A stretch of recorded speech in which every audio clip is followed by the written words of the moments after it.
Mundakkai Chooralmala ദുരന്തബാധിതർക്കുള്ള township നിർമ്മിക്കുന്ന Elston estate ഭൂമിയിൽ എസ്റ്റേറ്റിലെ തൊഴിലാളികൾ ഇന്നു മുതൽ പ്രതിഷേധം തുടങ്ങും. സംയുക്ത സമരസമിതിയുടെ നേതൃത്വത്തിലാണ് സമരം. കമ്പനിയിൽ നിന്ന് ലഭിക്കേണ്ട ശമ്പള കുടിശ്ശികയും ആനുകൂല്യങ്ങളും ലഭിക്കാത്തതിനാലാണ് പ്രതിഷേധം. വിവരങ്ങളുമായി ആന്റണി ജിസ്റ്റർ ചേരുന്നു. ആന്റണി, ഇന്നലെ മുതൽ ഈ എസ്റ്റേറ്റിലെ തൊഴിലാളികൾ സമരത്തിലേക്ക് എന്നുള്ള പ്രഖ്യാപനമെല്ലാം ഉണ്ടായിരുന്നു. സർക്കാർ തങ്ങളെ അവഗണിക്കുന്നു എന്നതടക്കമുള്ള കാര്യങ്ങളാണ് അവർ നേരത്തെ പറഞ്ഞിരിക്കുന്നത്. എന്താണ് ഇവർ ഉന്നയിക്കുന്ന പ്രധാന ആവശ്യങ്ങൾ?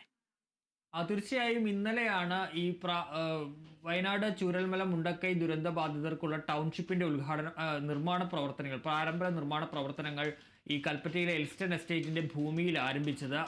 അവിടെ നടക്കുന്നത് ഈ തേയിലച്ചെടികൾ പിഴുതുമാറ്റുന്നതടക്കം ആ സ്ഥലം ഒരുക്കുന്ന ജോലികളാണ്. ഇതിനിടയിലേക്കാണ് ഈ എസ്റ്റേറ്റിലെ തൊഴിലാളികൾ INTUC യൂണിയന്റെ നേതൃത്വത്തിൽ തൊഴിലാളികൾ അവിടേക്ക് എത്തി ഈ പ്രതിഷേധം ആദ്യം നടത്തിയത്.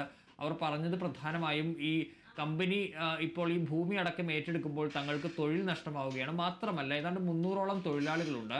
കഴിഞ്ഞ 13 വർഷത്തോളമായി യാതൊരു വിധത്തിലുള്ള ആനുകൂല്യങ്ങൾ, അവരുടെ ഗ്രാറ്റുവിറ്റി, പ്രൊവിഡന്റ് ഫണ്ട് അടക്കമുള്ള ആനുകൂല്യങ്ങൾ അത് ലഭിച്ചിട്ടില്ല. ഏതാണ്ട് 11 കോടിയോളം രൂപ അത്തരത്തിൽ ഈ തൊഴിലാളികൾക്ക് ലഭിക്കാനുണ്ട് എന്നുള്ളതാണ് ഈ തൊഴിലാളികൾ പ്രധാനമായും പറയുന്നത്. അവർക്ക് ശമ്പള കുടിശ്ശിക അടക്കം നൽകുവാൻ ഉണ്ട്. അപ്പോൾ അതിനൊരു നടപടി വേണമെന്നുള്ളതാണ് ഏറ്റവും പ്രധാനപ്പെട്ട ഒരു ആവശ്യം. ഈ ഭൂമി സർക്കാർ ഏറ്റെടുക്കുന്നു, തോട്ടമില്ലാതെയാകുന്നു. അപ്പോൾ എന്താ ഇനി തങ്ങൾക്ക് ഈ ആനുകൂല്യങ്ങളും ശമ്പള കുടിശ്ശികയും ഒക്കെ ലഭിക്കുന്നതിനുള്ള വഴി എന്താണ് എന്നുള്ളതാണ് ഏറ്റവും പ്രധാനപ്പെട്ട ഉയരുന്ന ഒരു ചോദ്യമെന്ന് പറയുന്നത്. അങ്ങനെ അതൊരു ചോദ്യമായി തന്നെ ഇപ്പോൾ നിലനിൽക്കുന്ന ഒരു സാഹചര്യമാണ് ഉള്ളത്. അതിൻ്റെ അടിസ്ഥാനത്തിലാണ് പ്രതിഷേധത്തിലേക്ക് ഈ തൊഴിലാളികൾ പോകുന്നത് എന്നുള്ളതാണ് ഏറ്റവും പ്രധാനപ്പെട്ട ഒരു കാര്യം. ഇന്നലെ INTUC മാത്രമാണ് പ്രതിഷേധവുമായി രംഗത്തെത്തിയതെങ്കിൽ ഇന്ന് മുതൽ ഇപ്പോൾ മറ്റ് ട്രേഡ് യൂണിയനുകൾ കൂടി സംയുക്തമായിട്ട് എല്ലാ ട്രേഡ് യൂണിയനുകളും സംയുക്തമായുള്ള ഒരു സമരമാണ് നടത്തുന്നത്. ഈ എസ്റ്റേറ്റിന് മുന്നിലുള്ളൊരു സമരമാണ് നടത്തുക.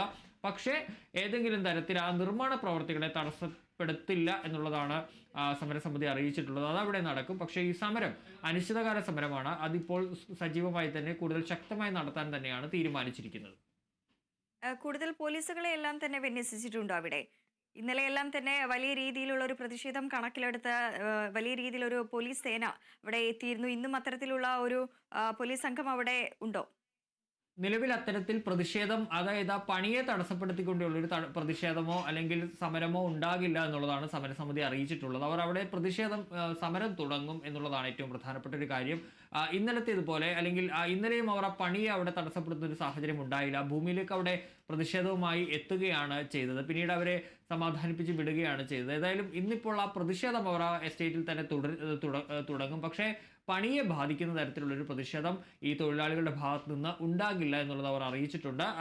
പക്ഷേ ഈ തങ്ങൾക്ക് ആവശ്യമുള്ള ആനുകൂല്യങ്ങൾ ഈ കമ്പനിയിൽ നിന്ന് ലഭിക്കുന്നതിന് സർക്കാരിൻ്റെ ഭാഗത്തു നിന്നടക്കം ഇടപെടൽ വേണമെന്നുള്ളതാണ് ഏറ്റവും പ്രധാനപ്പെട്ട കാര്യം. കാരണം ഞാൻ നേരത്തെ സൂചിപ്പിച്ചതുപോലെ തന്നെ 11 കോടിയോളം രൂപയാണ് നൽകേണ്ടതെന്നാണ് തൊഴിലാളികൾ പറയുന്നത്. ഇങ്ങനെ ഗ്രാറ്റുവിറ്റി, പ്രൊവിഡന്റ് ഫണ്ട്, അതുപോലെ തന്നെയുള്ള മറ്റ് ആനുകൂല്യങ്ങളടക്കം കഴിഞ്ഞ കുറേ വർഷങ്ങളായി ഇവർക്ക് പലർക്കും ലഭിച്ചിട്ടില്ല. അതുപോലെ തന്നെ ശമ്പള കുടിശ്ശികയും നൽകാനുണ്ട്. അപ്പോൾ ആ ഘട്ടത്തിൽ സർക്കാർ ഇടപെട്ട് അത് വാങ്ങി നൽകണം എന്നുള്ളൊരു നിലപാടാണ് അവർ സ്വീകരിച്ചിരിക്കുന്നത്. ആ പ്രതിഷേധം അവിടെ തുടരും. അതേസമയം പോലീസിന്റെ സാന്നിധ്യമുണ്ടെങ്കിൽ പോലും പണിയെ തടസ്സപ്പെടുത്തില്ല എന്നുള്ളത് തന്നെയാണ് അറിയിച്ചിരിക്കുന്നത്. ആന്റണി, നേരത്തെ തന്നെ ഈ സർക്കാർ ഭൂമി ഏറ്റെടുത്തതിന് പിന്നാലെ തന്നെ ദ്രുതഗതിയിലുള്ള പ്രവർത്തനങ്ങൾ തന്നെയാണ് അവിടെ നടക്കുന്നത്. നിലവിൽ പ്രവർത്തനങ്ങൾ എങ്ങനെയാണ് മുന്നോട്ട് പോകുന്നത്? തീർച്ചയായും കഴിഞ്ഞ ദിവസമാണ്, അതായത് വെള്ളിയാഴ്ച രാത്രിയാണ് ഈ ഭൂമി സർക്കാർ ഔദ്യോഗികമായി ഏറ്റെടുക്കുന്നത്. ഹൈക്കോടതിയുടെ ഉത്തരവിന് പിന്നാലെയാണ് എൽസ്റ്റൺ എസ്റ്റേറ്റിന്റെ 64 ഹെക്ടർ ഭൂമി ഏറ്റെടുത്തത്. ഏതായാലും അതിന് പിന്നാലെ തന്നെ ഇന്നലെ രാവിലെ തന്നെ അവിടെ ഈ പ്രാരംഭ നിർമ്മാണ പ്രവർത്തനങ്ങൾ ആരംഭിച്ചു. പ്രധാനമായും നമുക്കറിയാം അതൊരു തേയിലത്തോട്ടമാണ്. ആ തേയിലത്തോട്ടത്തിൽ അവിടെ ഈ JCB ഉപയോഗിച്ച് അതിലുള്ള തേയിലച്ചെടികളൊക്കെ പിഴുതുമാറ്റി ഈ ടൗൺഷിപ്പിനുള്ള നിലമൊരുക്കുന്ന പ്രവർത്തനങ്ങളാണ് ഇന്നലെ മുതൽ തുടങ്ങിയിട്ടുള്ളത്. ആ സ്ഥലം കൃത്യമായി ക്ലിയർ ചെയ്യുക എന്നുള്ളൊരു ജോലിയാണ് നടക്കുന്നത്. അത് ഇന്നും തുടരും. അതിനുശേഷമായിരിക്കും ഈ മറ്റ് പ്രവർത്തനങ്ങളിലേക്ക് കടക്കുക. ഏതായാലും മണ്ണുമാന്തി യന്ത്രങ്ങളടക്കം ഉപയോഗിച്ച് ആ സ്ഥലം നിരപ്പാക്കി അല്ലെങ്കിൽ ആ നിർമ്മാണത്തിന് ആവശ്യമായ നിലയിൽ ആ സ്ഥലത്തെ ഒരുക്കുന്ന ഒരു പ്രവർത്തനമാണ് നടത്തുന്നത്. ഊരാളുങ്കൽ ലേബർ കോൺട്രാക്ട് സൊസൈറ്റിക്കാണ് അതിൻ്റെ ഈ നിർമ്മാണ ചുമതല, ഈ ടൗൺഷിപ്പിൻ്റെ നിർമ്മാണ ചുമതല ഉള്ളത്. അവരുടെ നേതൃത്വത്തിലാണ് പ്രവർത്തനങ്ങൾ പുരോഗമിക്കുന്നത്.